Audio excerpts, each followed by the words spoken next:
Hello friends, welcome to my YouTube channel S K study point. दोस्तों, मैं आपका अपना साथी साहिब आलम मलिक आपके अपने channel S K study point में सभी स्टूडेंट का स्वागत करता हूं। तो दोस्तों, कैसे हैं आप सब? उम्मीद करता हूं आप सब बहुत ही अच्छे होंगे। तो दोस्तों देखिए, आज हम आपके लिए लेकर आए हैं हिंदी का एक बहुत ही बेहतरीन सेशन जो आपके आने वाले सभी एग्ज़ामों के लिए महत्वपूर्ण होगा। तो इस सेशन में आज हम आपको बताएंगे समास, यानी समास क्या होता है, कितने प्रकार का होता है, इसके बारे में पूरी डिटेल से चर्चा करेंगे। तो देखिए दोस्तों, सबसे पहले बता दें हम समास। तो समास की दोस्तों डेफिनेशन क्या होती है?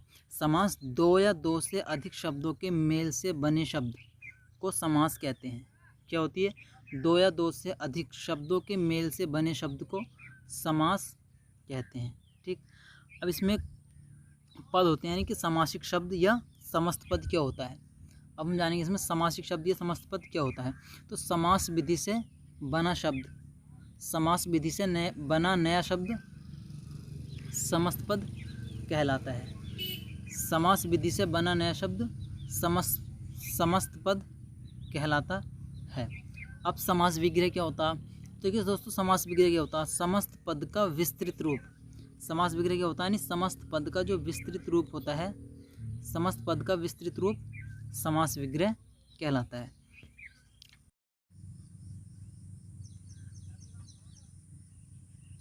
तो चलिए फ्रेंड्स, जानेंगे कि उत्तर पद क्या होता है। तो उत्तर पद समासिक शब्द का दूसरा शब्द क्या होता है? उत्तर पद कहलाता है। जैसे कि हमने देखा पाप पुण्य, यानी कि इसका बन जाएगा पाप और पुण्य। पाप पहला पद यानी कि, और पुण्य जो है इसका उत्तर पद, इसको हम बोलेंगे दूसरा पद।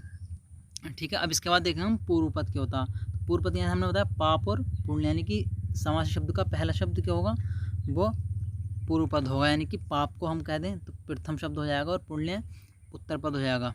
इसके बाद देखेंगे हम प्रधान। प्रधान क्या होता? तो प्रधान जिस पद पर समासिक शब्द का अर्थ निर्भर हो। समझ में आई?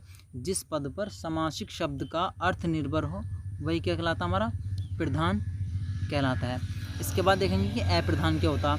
अप्रधान जिस शब्द का समासिक शब्द में कम अर्थ हो, जिस शब्द का समासिक शब्द में कम अर्थ हो वो क्या कहलाएगा? हमारा अप्रधान कहलाता।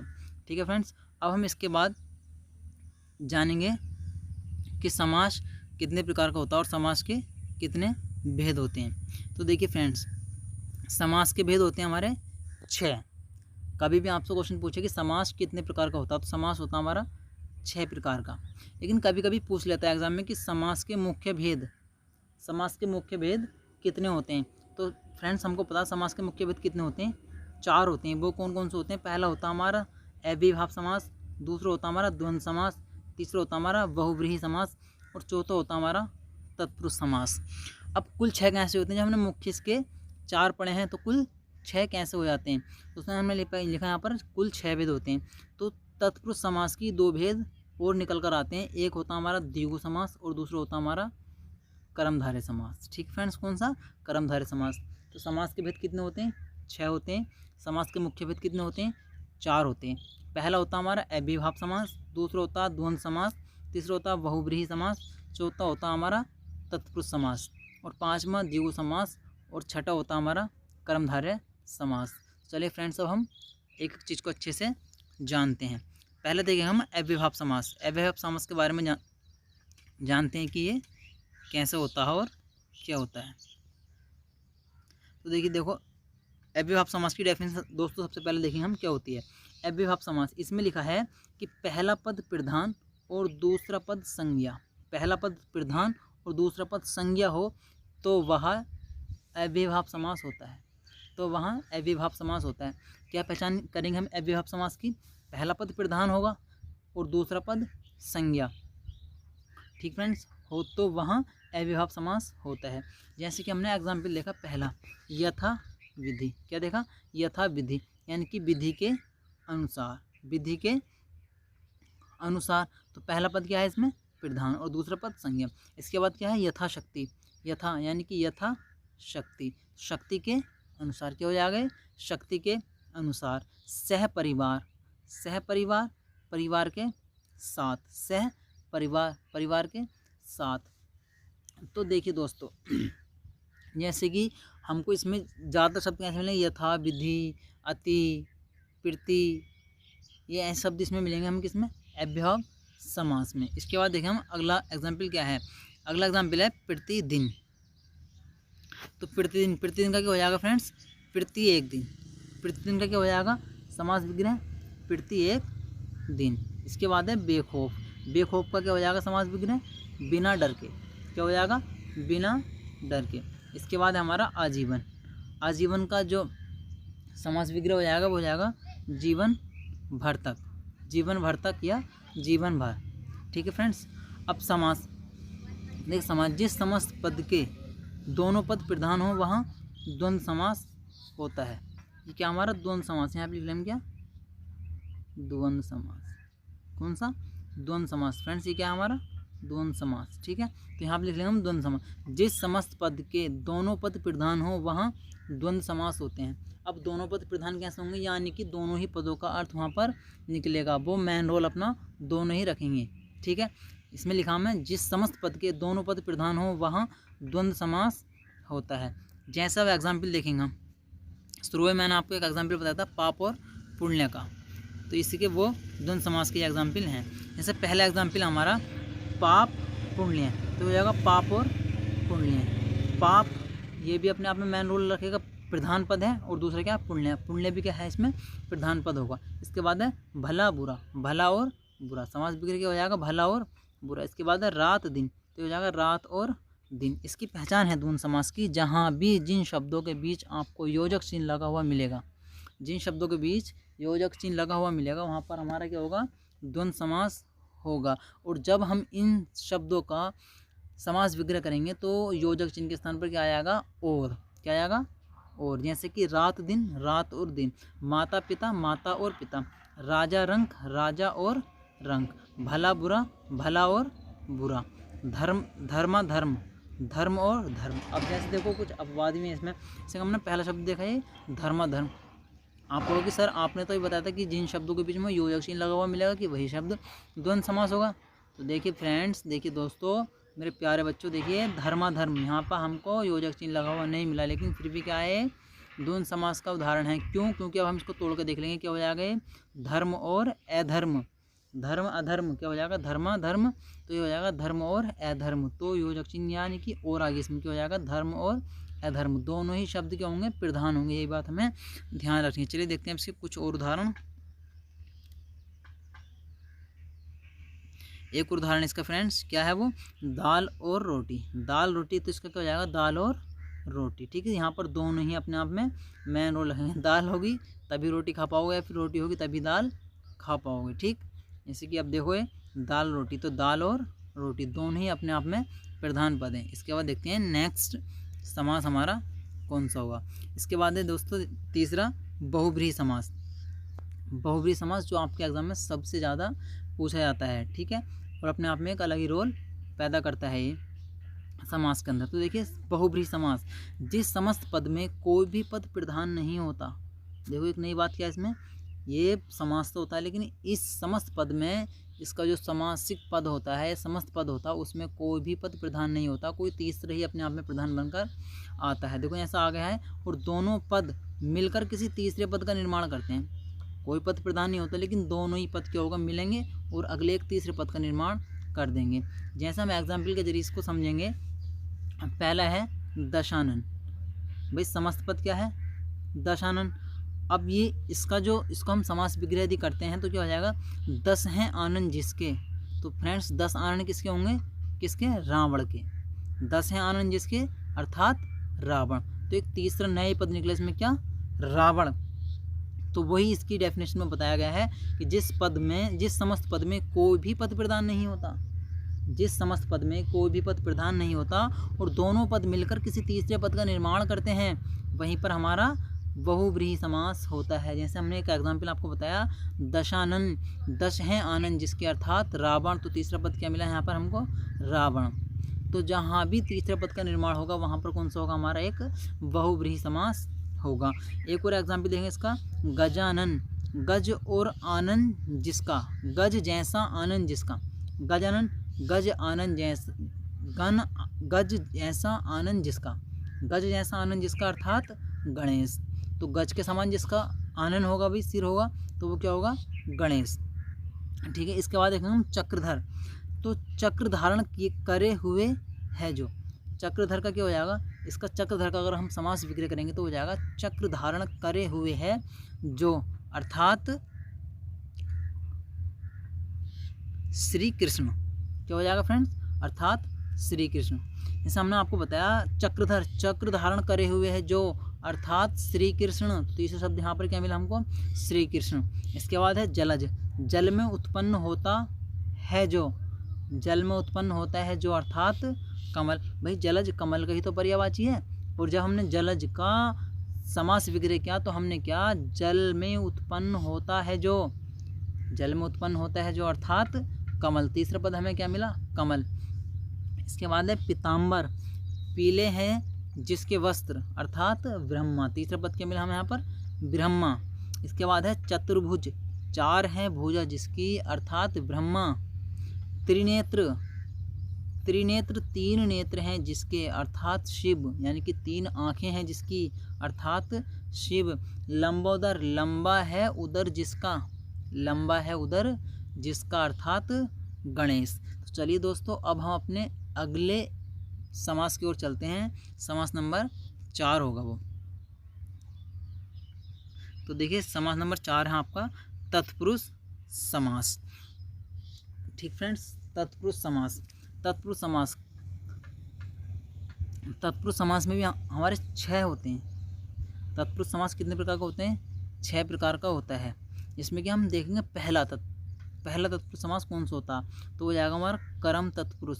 कौन सा, कर्म तत्पुरुष। अब हम देखेंगे जिस समस्त पद का उत्तर पद या अंतिम पद प्रधान हो, कर्म तत्पुरुष होता है। क्या समझे हम इसमें, जिस समस्त पद का उत्तर पद और अंतिम पद प्रधान हो, कर्म तत्पुरुष होता है। अब हम कैसे पहचानेंगे कर्म तत्पुरुष का उदाहरण है, तो देखिए कुछ उदाहरण इसके हम देखते हैं। जैसे कि पहला एग्जाम्पल है हमारा ग्रामगत, यानी गांव को जाना। ग्रामगत, गांव को जाना।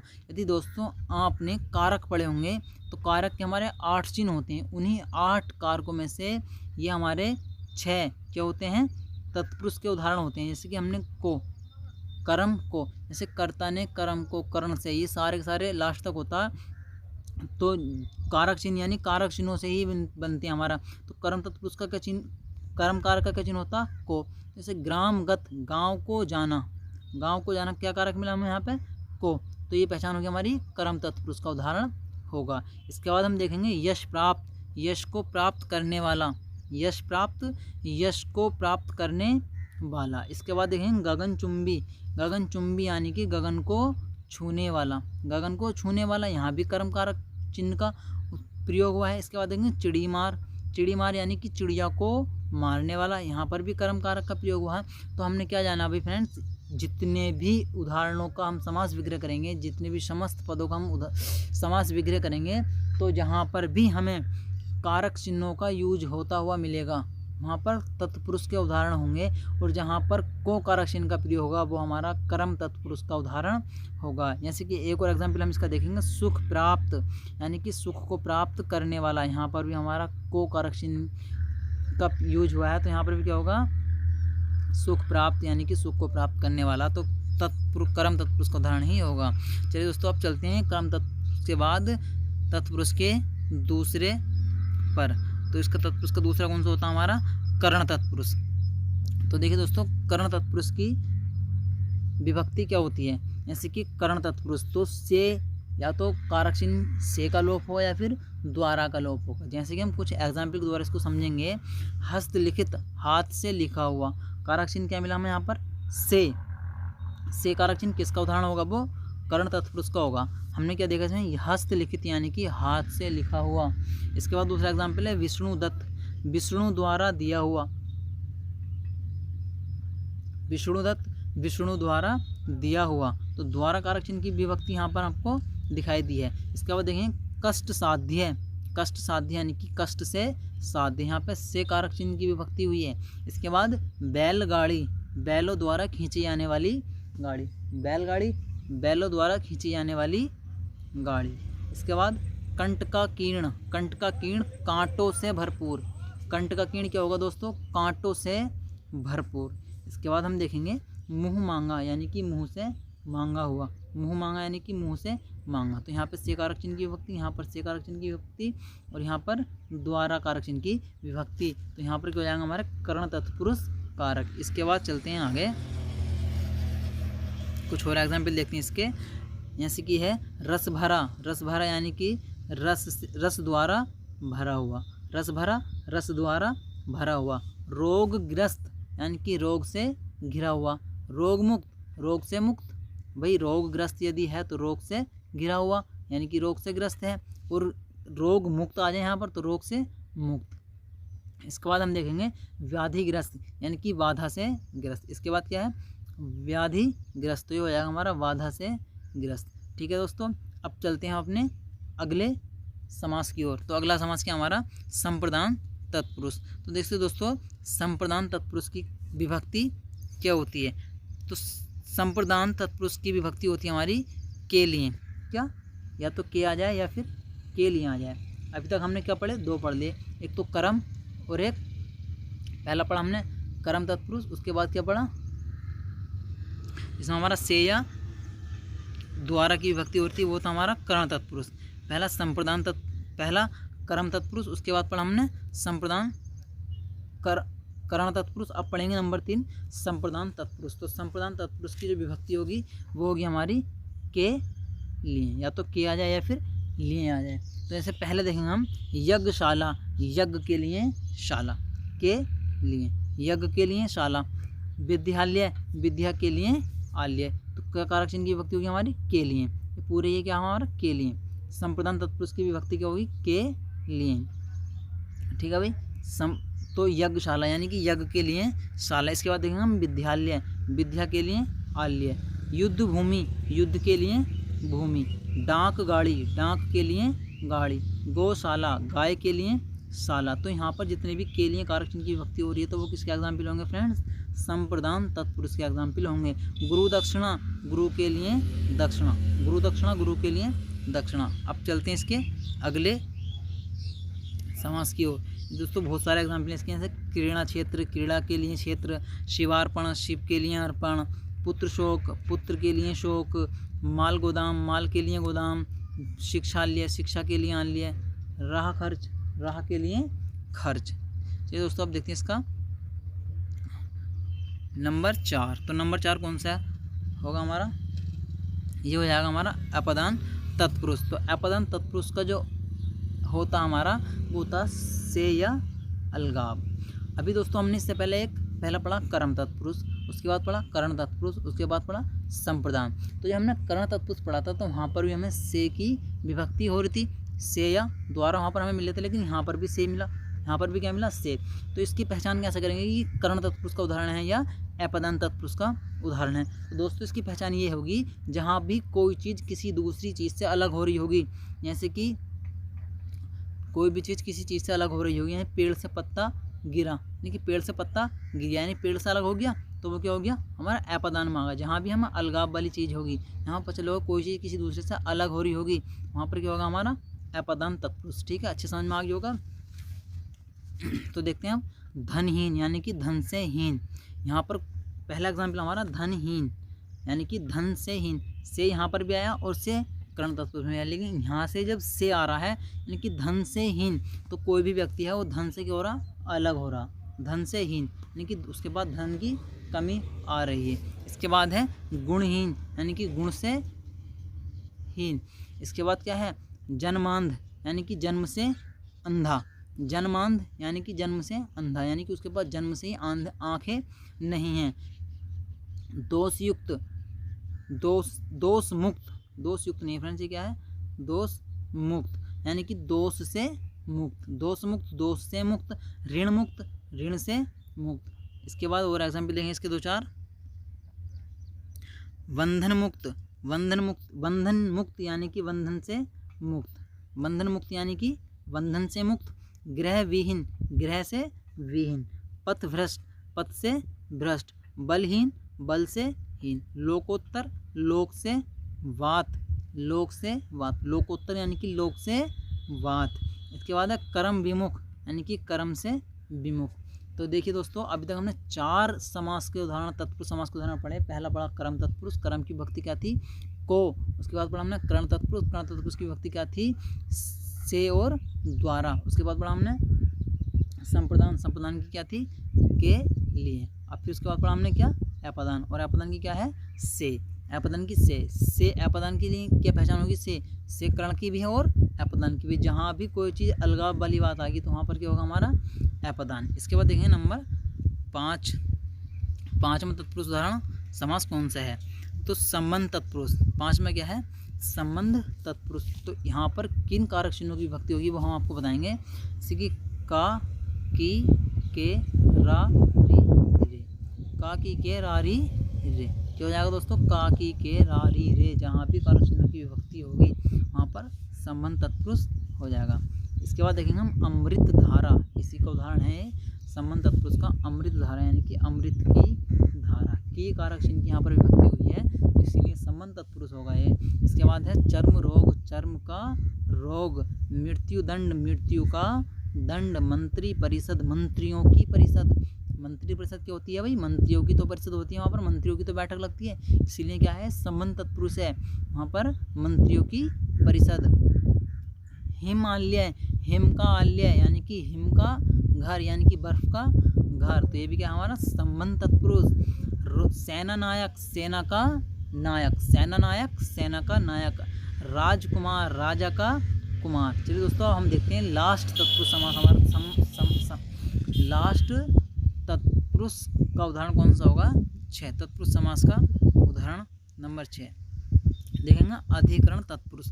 तो फ्रेंड देखिए दोस्तों, अधिकरण तत्पुरुष की जो कारक चिन्ह यानी कि विभक्ति होगी वो होगी मैं, पर। या तो मैं मिलेगा हमें या फिर पर मिलेगा। अब हम देखेंगे पुरुष सिंह, पुरुषों में सिंह, पुरुष सिंह, पुरुषों में सिंह। तो कारक चिन्ह क्या मिला हमें, मैं। आप बीती, आप पर बीती, आप बीती, आप पर बीती। जैसे कि दोस्तों आपसे एक एग्जाम्पल आ जाए, एक उदाहरण मैं आपको दूँ, बताओ कि भाई साहब 4 पाई पर बैठे हैं। भाई साहब 4 पाई पर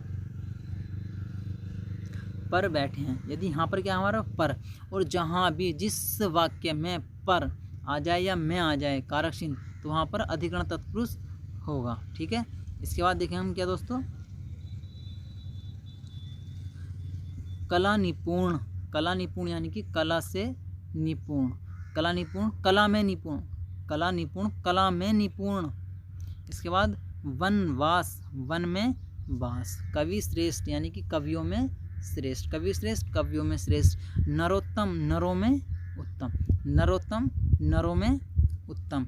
रणशूर, रण में सूर, रणशूर, रण में सूर। चलिए दोस्तों आज की वीडियो हम यहाँ पर ही लास्ट करते हैं।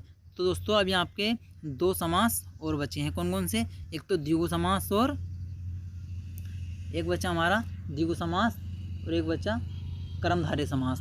तो अगली वीडियो में आपको ये दोनों समास भी प्रोवाइड करा देंगे।